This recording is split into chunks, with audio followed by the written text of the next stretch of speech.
Hello, everybody, and welcome. It's another episode of Let's Talk Broncos. Zach, I feel like it's been longer than usual. Like we had the draft, we had our little post-draft discussion, and I feel like we've been out of it, man. We haven't been here.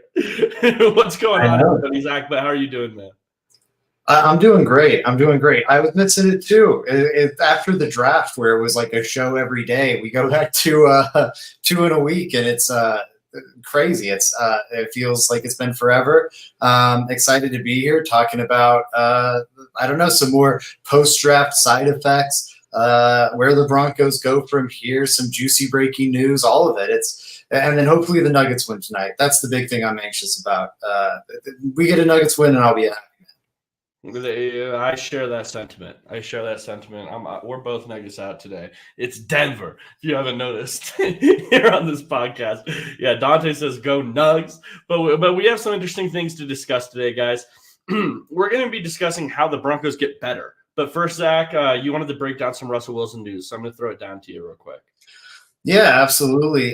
Check this story out on letstalkbroncos.com. You can find the link in the YouTube description below. So, according to Aditi Kinkawala, she went on a Browns podcast this past week. I think it's a Cleveland sports podcast, but she went on to talk about the Browns. And I think just it was an AFC North preview in general. She has really good AFC North sourcing, as well as just NFL sourcing in general. And on that show, she said something along the lines of, because they were hyping up the Steelers having a better quarterback. And she was like, I think he'll be better, but, don't get me wrong. Sean Payton had a very, very, very, very valid reason. She said several varies to move on from Russell Wilson. And then she doubled down on that and said, that he couldn't handle the play calls coming in, basically. They had to pare the offense down to where every play call was just a 2-word play call, which is some like wild high school-ish, like college stuff. I remember when I was in middle school, our middle school football team had play calls like Alabama 1, Alabama 2. And it sounds like that's kind of what they had to simplify at least the play calling aspect of the offense down to, at least according to this report. What's up, Paul? And yeah, I think that's just really shocking stuff. The fact that, you have this quarterback that's been in the league for so long and just can't, run the Sean Payton offense. I think it's maybe a little concerning for the Bo Nix of it all. Maybe as you see other quarterbacks come in, is this offense so verbose that a lot of quarterbacks are going to struggle with it, or was it a Russell Wilson thing? I do think that's something to monitor going forward. Yeah, and it makes sense with like the wristband and stuff, right? And then it even makes sense going back to the Nathaniel Hackett stuff. Like, it's been a problem for Russell Wilson to get plays in. I think that's very apparent, right? Who remembers in Denver when we were all counting down the play clock for the Broncos? And a lot of us wanted to put the blame on Hackett for that. I wonder how much of that was actually Russell Wilson struggling to get the plays in the huddle. We are in the huddle now, and I'm trying to deliver you guys the play, but I'm having a hard time doing it. And then also following to the Sean Payton era, okay, now I have to wear a wristband at a point. And it didn't start that way. It ended up that way, right? So it's just like 2 different coaching staff, same issue there, getting the plays in. So I think that completely aligns with what we saw on the field. The only thing where it felt better was the the pre-snap stuff. Once he was actually at the line of the scrimmage, it felt better this year for Russell Wilson than it did in years prior, like dramatically. I thought he was better audibling in the different plays and stuff like that. But he did have to put the wristband on. I don't know how many people remember that, but that looked like a slap in the face. People were mad about that when it happened. Yeah, and I think it's I'm glad you pointed to the wristband and the clock thing, because I think there's evidence pointing to that this is true.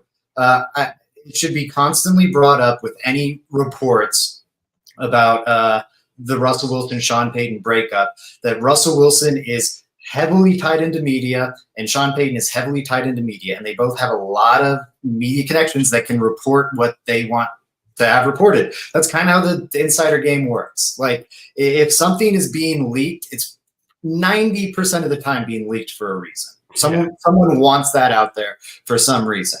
And the stuff we've seen against Payton, Russ wants out there for obvious reasons. And the stuff we've seen against Russ, Payton wants out there for obvious reasons. So we should be critical about every report, about this relationship. That said, I really do think the evidence points in this direction. You look at the play clock, the wristband. I even heard last year from different people that the play clock thing had more to do with Russ than Hackett. I also think it's interesting that Hackett and Payton's systems are both more verbiage heavy systems. The Hackett coming from that kind of like West Coast zone blocking system off the Shanahan tree, and notoriously very verbiage heavy. That whole talking point with Scangarello and Drew Lock, if people will remember. It's a mess. I don't know. I'm inclined to believe it, which is absolutely crazy. I will say one other thing in defense of Russ. I don't think this is saying Russell Wilson is stupid. I think Russell Wilson is clearly very smart. I saw a lot of replies to my article that was like, either like, wow, Russ is dumb, or people going, you're telling me this quarterback that's been so successful is this stupid. I don't think it's like a measure of intelligence. Also, I think people can be smart in different ways. I would say I think I'm fairly smart. My memory is abhorrent. If I had Drake May's athleticism, I could not be an NFL quarterback, in part, for a million reasons, but one of the reasons would be that I could not recite these plays. There's no way I could remember like all the different decodings and like the different series. I would bomb that. I remember watching Gruden's QB camp, and it looks insanely difficult. I would be terrible at it. Yeah, So I don't think I think Russell Wilson can be a smart, good quarterback and also struggle with verbiage systems. I think it's also possible that this is Sean Payton manipulating a narrative, but I don't know. I don't think people are being too concrete on this and kind of showing their biases a little. Well, why can't it? Like, it can be calling a playbook, memorizing a football playbook, and just being good about that is a skill. It's the same way. It's the same way throwing a football is a skill. It's the same way, accuracy, throw power, like all that same stuff is a skill. There's a reason why Peyton Manning is Peyton Manning, right? And we all respect so much that way he was able to prepare, know the playbook in and out to a point where the coaches wanted to create the playbook with him, and he would do that with the coaching staff, and they respected him so much. It's part of the game. It is, and it makes it's harder to call an offense with your quarterback doing that. It absolutely is. And I'm not saying you're not saying that, Zach. I'm just pointing it out. That's also a skill in evaluating quarterbacks right there, right? Like that's something that you need to be aware of if you're a football coach, and hopefully they hit the nail on the head there with Bo Nix. Yeah. But Zach, I know we got to move on to the next thing, but it would be a bad job if I didn't mention this. I should have mentioned it sooner. Albright did respond to my article in the replies on Twitter, Benjamin Albright, Broncos Insider, saying that it was partially true. Yes, the offense did get pared down to 2 words. So that element was confirmed. I think that's very interesting. But he said it wasn't entirely because of Russ, and that it was some of the other personnel being uncomfortable with the playbook, and that also Brian Schottenheimer had told Albright that Russ didn't have a problem with verbiage when he was in his system. So I do think that's something to consider. But just because he was comfortable with it in Schottenheimer's system, I do think, to your point, we've seen him be uncomfortable with it in Hackett's system, and now there's reports of it. Oh, the wristband proved that he was uncomfortable with it in Payton's system. So that is, there's conflicting evidence at the least. Yeah, and if we're really keeping it real, all the offenses in Seattle were very similar. He wasn't having to learn something that different. No, yeah, I would really have to go back to his rookie season and see how he handled it then, right? Because we're evaluating a quarterback handling a playbook for the first time and having to digest that. We're not talking about comparing to a quarterback that's dealing with a similar offense into his whatever year. You know what I mean? His fourth year or something like that. I think it's just a little different there. But let's talk about the free agents. We're going to discuss what the Broncos can do to continue to get better as a football team. If there is any moves the Broncos can make to make their team better, to be a better team this next year, Zach. So let's discuss that. I want your take there. Is there somebody out there you're looking at and it's like, dang, I hope the Broncos can grab him? You know what? I think I got to throw this one out. We got to at least mention it. Justin Simmons. I mean, I think that is one that everyone in Broncos country is circling. I do think there's still some questions about the safety room. I think PJ Locke's a really good player. I think Brandon Jones is keyed into one of those starting spots. And I think Caden Stearns is very good when healthy, but there's the patellar tendon tear, which, as we've talked about on the show, is one of the very hardest injuries in the NFL to come back from. I think it's harder to come back from than an ACL. Frankly, like it's very, very tough. So that's something to monitor there. They could absolutely use an insurance plan at safety. I feel like Justin Simmons probably wants to play for a contender, but he's still out there. So maybe the market isn't that great. I think the safety market suggests, I mean, just in terms of all the cuts and everything, suggests it's probably not that great of a market. He is absolutely a family man. He loves Denver. He loves living in Denver. Mario is obviously a good friend of his and has told us as much, and I believe it. Like, he enjoys the city. I have a feeling that once he retires, he probably lives in Denver. I don't know if he would want to uproot his family. I imagine he wouldn't end up doing that, but he would probably end up spending the season away from him, and that's probably something he also doesn't want to do. So I could see it working out for both sides. You're not going to be paying him 17, 16 million, whatever it was at the top of the market. It's going to be more of a mid-level deal. And I don't know, why not at this point? It won't be hurting your comp pick formula, which is probably already tanked. But why not, Joey? I am in the same boat. I mean, Zach, how puzzled are you by the fact that he hasn't been signed yet? Like, it's a weird thing. I think some of it is just – I mean, if I were thinking here, I would assume there are plenty of teams interested. I just think that Justin Simmons thinks he deserves something, and teams are kind of lowballing him because of how the safety market is. So I don't know if you would actually consider that lowballing him, just offering him what they think the market indicates for the position. But it's super puzzling to me, like, that he hasn't been signed yet. I can't believe that. Is that puzzling to you? I mean, I would definitely go out there and sign him right now if he's just wants something fair. I was surprised when it didn't happen immediately, but once it didn't happen immediately, I kind of expected it to be now. I think the one big fly in the ointment for my case, I should say, would be, I think this is when the signings will happen. Like, there's a lot of players we're going to talk about now that are actually pretty solid. And the reason they're all out there is because of the comp pick formula.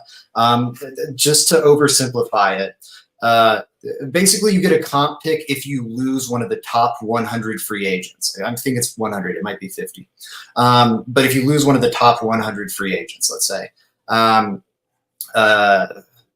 you get a comp pick in return, so long as you don't cancel that out by signing one of the top 100 free agents. Top 100 is calculated by, like, how financially rich the contracts are. So the Broncos, for example, they lost some of those top 100 free agents, and like Lloyd Cushenberry and I think Josie Jewell was a number, but they've signed a couple few, so it kind of cancels each other out. That canceling out period ends after the draft. So once the draft is over, you can sign these top 100 free agents and it won't hurt your comp pick formula. Justin Simmons, even though the safety market is depreciated, if Josie Jewell is a top 100 free agent, Justin Simmons is going to be a top 100 free agent, just in terms of financial value. So I think, you look at a lot of the competitive teams like the Eagles are very smart with the comp pick formula. Teams like the Ravens, very smart with the comp pick formula. A lot of the most competitive teams in the league have figured out the comp pick formula and are very mindful of it. So I don't think it's a diss on Justin Simmons or anything. Now, if we're still having this conversation like a month from now, I'll be very surprised. At that point, it must be like he doesn't want to deal with training camp at this point in his career. Yeah. Yeah, I don't know. I mean, I ultimately agree with you. It's just a little puzzling to me because I think Justin Simmons just makes your team substantially better. I would rather that than whatever comp pick I'm getting if I'm a contender. Like, seriously, like if I'm a contender and I'm looking at Justin Simmons, who came off the season he had last year where he was just as good as any other season damn near, I would take him very, very, very easily. And I think it makes my defense that much better. Now, there are a lot of safeties in the market who he's kind of competing against: Jamal Adams, Eddie Jackson, Quandre Diggs. I don't know, even Marcus May. I don't know how he was last year. Jaron Kearse, if you're looking for a different styled safety. There are plenty of guys he's competing against, but I don't know. I'm with you. He's definitely good enough. I think it's just maybe teams recognize the market on it and we're like, this is a guy we can wait on, but we'll circle back to. Yeah. Again, if it doesn't happen soon, that's when I'm going to start to be surprised, because I'm honestly a little surprised it hasn't happened since the draft. Because also you're going to have teams that wanted some defensive back help. Board didn't fall the way they wanted it to, and now they need something for 2024. I feel like that Simmons signing has to be coming soon. Okay, fair enough. I will throw out. I mean, this one I'm going back and forth on. I think Michael Thomas makes some sense for the Broncos. I think you could buy low on a Michael Thomas and potentially reap the rewards on a Michael Thomas type of wide receiver, especially when I'm looking at their depth chart. And Zach, like, would you rather have Michael Thomas or Lil Jordan Humphrey, or Michael Thomas or Jalen Virgil, or Michael Thomas or Devon Valet? Like, there's names on this depth chart where I would rather have Michael Thomas, especially when I have a rookie quarterback, right? And maybe Michael Thomas is holding out, being like, I need a starting spot immediately. The Broncos don't currently have that, but Courtland Sutton is currently, I mean, everything I've got indications on is that he's not very happy right now. So maybe you go out there and get him, and that offers you insurance there as well. It's kind of a double there, right? You either get depth or you have insurance for if you end up having to trade Courtland Sutton. Well, what do you make of Michael Thomas? I love it. And if it is something like he's holding out for a situation where he's going to get a lot of playing time, who's giving that to him? You know what I mean? Like, you're going to have to break on that eventually or retire. I don't think there's a team that's going to give Michael Thomas at this point in his career a guaranteed starting spot. And I'm not saying you're wrong. Knowing Michael Thomas, he's a pretty prideful guy. I think it's very possible. But if that is the holdout, I would play that game of chicken. You know, okay, you're right, because you can't guarantee this guy's starting job at his point in his career. Now, that said, I agree. I think it's a very fun gamble, and I know some people in Broncos country are going to prickle at the idea because I've seen it on Twitter. But that's what so much of this wide receiver room is gambles. Like, gambles that the fan base would endorse. Tim Patrick is a tremendous gamble at this point. Now they're kind of already on the hook for it, but like what he's going to be, who knows? Really, we don't. He could be awesome. That wouldn't be too surprising to me. He's had 12, 13 months to recover from it. It'd be, I think, a great story. But if he was 100% and like a quality starting receiver, that wouldn't surprise me too much. If he was entirely, like, just fundamentally a different player and never the same again, that wouldn't surprise me. So and Deshaun Vaughn, Devon Valet, goodness. He could be on the roster, he could be off the roster. Lil Jordan Humphrey, Jalen Virgil, Brandon Johnson, so many of these guys that applies to.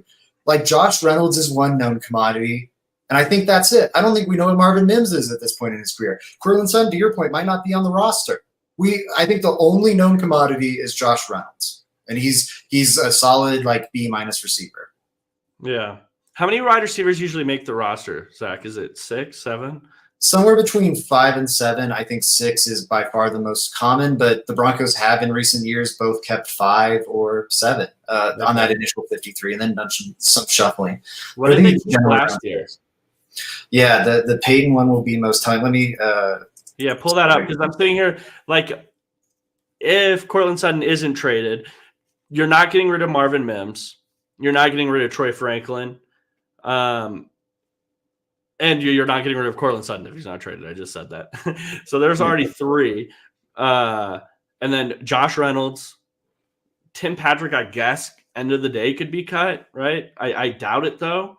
I don't know. I understand the reasoning of like this. It would be a hard signing, though. I do, because there's just so many roster spots, and you're already guaranteeing like 4 or 5 here. So I don't know. It's kind of tough. Wow, they might have kept 4 on the initial 53-man roster last year, which sounds. Yeah, I think I remember a very low amount. Because they thought they could keep him on the practice squad. Yeah, that's right. They had 4: Brandon Johnson, Mims, Sutton, and Judy. Yeah. So I don't think that happens this year. I think that was kind of the product of a rebuild. So I'd estimate around 6. And a Tim Patrick injury. Like Tim Patrick wasn't going to, you know what I mean? Like that was also, he was definitely going to be part of that roster as well. Anyways, Zach, is there anybody else you want to throw out there? Let me see. If people were talking about tight ends, I just looked at the tight ends. It's rough. Maybe you can try and talk yourself into a Logan Thomas or a Robert Tonyan or a Jimmy Graham reunion at age 37. Maybe that's fun. Not my cup of tea, though. I'm going to go – there's honestly a surprising amount of defensive help out there. I think that's kind of what the Broncos need. Oh, I remember where I was going to go with this. Andres P. I can circle back to the defensive one if we do another pick here. But Andres P. I think is a great option for the Denver Broncos at this point. I still think they could use a little more depth on that offensive line. But oh, no, wait. He signed with the Raiders. I still had him. Sorry, everybody. Spotrac still has him listed as a free agent, but I was just trying to pull up his stats, and it looks like he's with the Raiders. So I'll go with my defensive one. God, my bad. I'm very sorry, everybody. So the Raiders got a good one, was what you're trying to tell our audience right now. I hate to say it. I don't know if he's a good one, but I think his O-line depth, he is solid. I remember that news now. God, I'm sorry, everybody. Okay, other pick. I was thinking Stephon Gilmore. I wish Cameron Sutton wasn't a horrible human being because he's also out there. But horrible human being, no thank you. I think he's probably going to be in jail and not playing football. So no go on that. But I think Stephon Gilmore could be a good, like, he's not the same guy he used to be. And I think that's proven by the fact he's still out there. He probably wants to go to more of a win-now situation, but I don't think that's a given because 2 years ago he was on the Indianapolis Colts.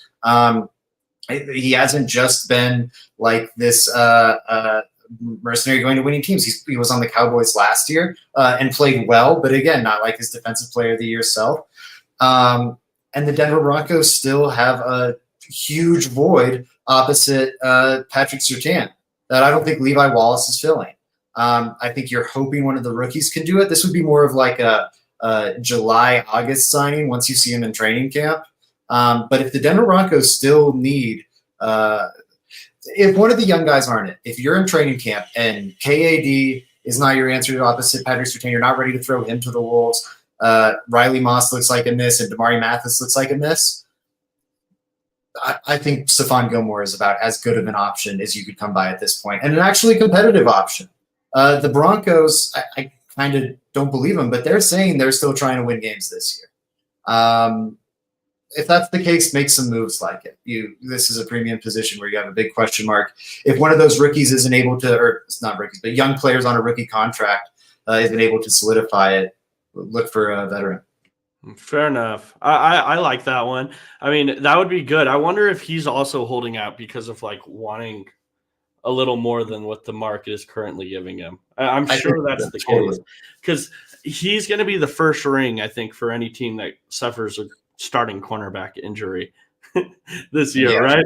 He's going to be the first ring for any competitive team doing that. He's still not a bad football player, one of the best technicians in the sport, super physical too, Stephon Gilmore. I like that one. But, Zach, I do have to say, we already mentioned Justin Simmons. I go back to the safeties, though, on the Broncos roster. Now, Caden Stearns, I love Caden Stearns. I think he's a hell of a football player when he's out there playing. And I would love for him to prove everyone wrong this year. But coming off that injuries, I think that injury, it's hard to project that going forward, right? How is he going to play next year? And what do the Broncos really have? It's Brandon Jones, PJ Locke, DTY, JL Skinner. Like, where do I feel really comfortable in the Broncos safety room? I think that they could add some depth there, even if it's not Justin Simmons. I don't know. Maybe the Broncos go out there and are like, JL Skinner is cool. He's not developing, though, and I get the better version, and I just go and sign J-Ron Curse, right, or something like that. Give me a vet option back there, something I can lean on in case these other guys don't work out. It's not just Justin Simmons. So there's other options. Or if I'm going to throw out, I don't know how he's played, but I really like Terrell Burgess out of college, and I see he's available, still a young football player. There are plenty of safeties out there.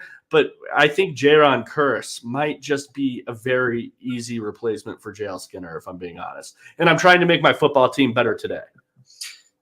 All right. Here's one I've got. Let's shop in the, old man tackle eye. I was going to go with Andres Pete for this one. Had to pivot because he literally signed 2 hours ago, in my defense. Oh, did you really? Okay. Yeah, that happened 2 hours ago. So David Bakhtiari, Charles Leno, Dwayne Brown, Donovan Smith. After that, there's a big drop off. Maybe like a Cam Fleming reunion is probably the next best option out of those four. But you're not interested in Billy Turner? No. I do think the Broncos. I don't think anyone's interested in Billy Turner. Not even Nate Hackett wants him back. That's when you know it's bad. Anyways, go ahead. But I think the Broncos need another tackle. The more I look into the Matt Peart thing, and I was hoping they would draft a guy, and then it's like, okay, Matt Peart is maybe your number 4, or maybe your number 3 is early in the season as the young guy gets ready, but hopefully he's stealing those reps for a while. Peart was a backup for the Giants. And then you look at the Giants, they've invested a ton in offensive line tackle play this year. In terms of free agency, I think they're one of the top spenders on offensive line play. Why? Because they had to have Matt Peart play a lot of snaps for him. And he's been a problem. It's true of Mustapher too, but I don't think Mustafer's going to start, so it's less of a concern. But Peart, his entire career, whenever he started, he's been a sizable problem for the offense. And right now, if anything happens to Mike McGlinchey or Garrett Bowles, he's playing for you. Odds are he starts a game at least for the Broncos this year. And that's a bad proposition. I don't want to throw Bo Nix out to that with that covering his blind side.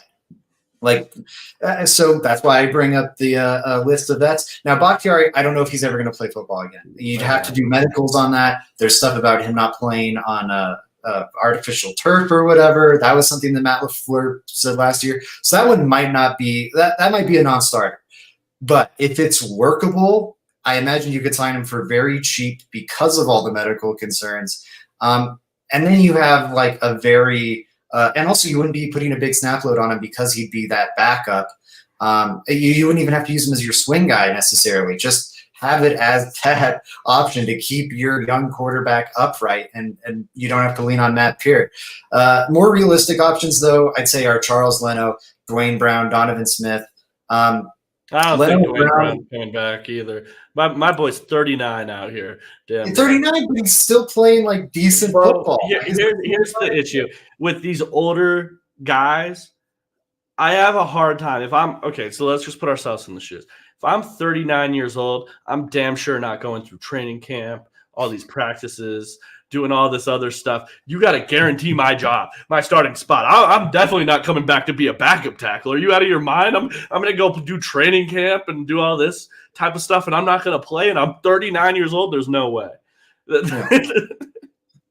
I think, valid point. But, Donovan Smith. I think he's also the most realistic because he was the cheapest last year. He signed a low-level starting deal with the Chiefs late in the free agency calendar. Was not a good starter for them. I don't think he's going to be signing as a starter this year. He's a backup at this point. But he is 31. And, you talk about the tackle age right now, it's up there. You have Dwayne Brown at 39. Jason Peters was just playing a while ago at 40. these guys can have a longer track record or a career rather, a longer runway where 31, I don't think it's a death sentence. So I don't know. Donovan Smith, and also I think Donovan Smith fits the what Sean Payton's trying to build, like a big physical bruising offensive line. Again, he's just like a better option to protect your quarterback than Matt Peart. Like that I'm telling people, I think Broncos fans are going to hate Matt Peart by the end of the season. I have a sinking feeling. He hasn't been very good. He hasn't like been who is the? I'm trying to think. Like Fabian Moreau by the end of last year, he had the game. I think it was the Lions game. People just couldn't stand him, even though he had a pretty good season. But there's going to be who was like Garrett Bowles early in his career. It was like, oh my God, Garrett Bowles again. I think it's going to be that feeling with Matt Peart, but it's not going to be holdings. It's going to be like bad blocking. Sacks. Yeah. I mean, out of that list, what about what was his name? He was drafted. He played on the Chiefs. I mean, he's a career back. Winogo? No. It was a while ago. Who did he play for? Cameron Erving. My boy has made a career out of being a backup tackle. I mean, he's been everywhere. He was drafted by the Browns, went and played 2 years for the Chiefs. Okay, now I'm going to play another year for the Cowboys. Now I'm in Carolina. Oh, and then I signed back in Carolina. Like, this guy is career backup tackle material here. I don't know how he compares next to Matt Peart, but yeah, I don't know. Another option. Another guy to throw out there. That's all. But here's one. Yeah. Here's one. Why not Mike Purcell back? Why are we off the Mike Purcell train? I want Mike Purcell back. Bring back my nose guard. Bring me back some depth across the defensive line. And we do have depth, it feels like, on our interior for the first time in a bit. But, hey, I still think my boy Mike Purcell is better than a lot of the guys that are going to make the roster. Shout out Matt Henningsen and everything he does. But, hey, I would rather have Mike Purcell. Like that, it's just that simple. I want a run stuffer who's going to go in there and play well, and I trust Mike Purcell to do that. Would you bring him back, Zach? Absolutely, and I don't know if the Broncos' defensive line depth is that great right now. I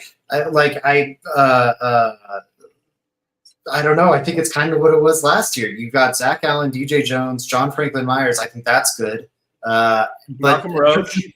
Depth Roach, and then it's the Matt Henningsen, Angelo Blackson, Rashard Lawrence tier. You know, like it's. But I think you have. If you compare it to last year, Zach, Matt Henningsen was the first one off the bench. Okay, so it's better by a player. Well, and then John Franklin Myers' addition makes it better too. Yes, than it was last year. Okay, you're right. It's a good bit better. I don't know how great the depth is, though. It's better than it was last year. Granted, you got me there.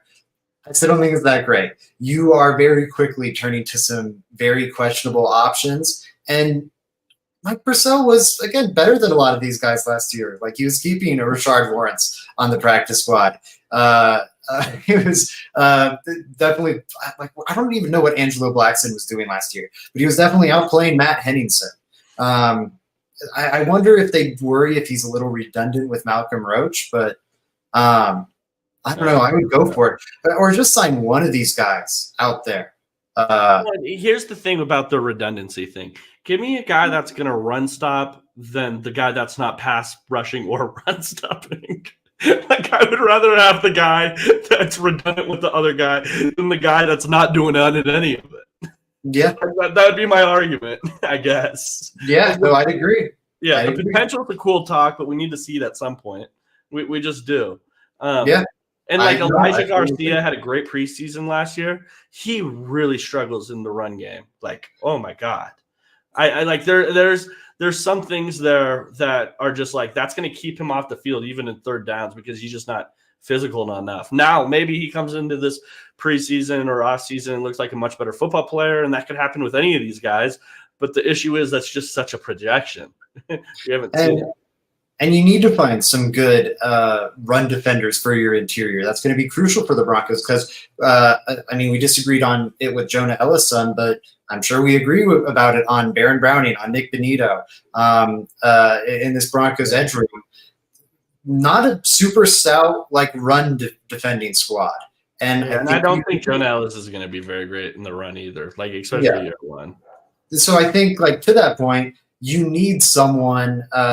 You need kind of your inside linebackers and your interior defenders to buoy that group. So yeah, sign Mike Purcell. He's been awesome for the Broncos like every year he's played.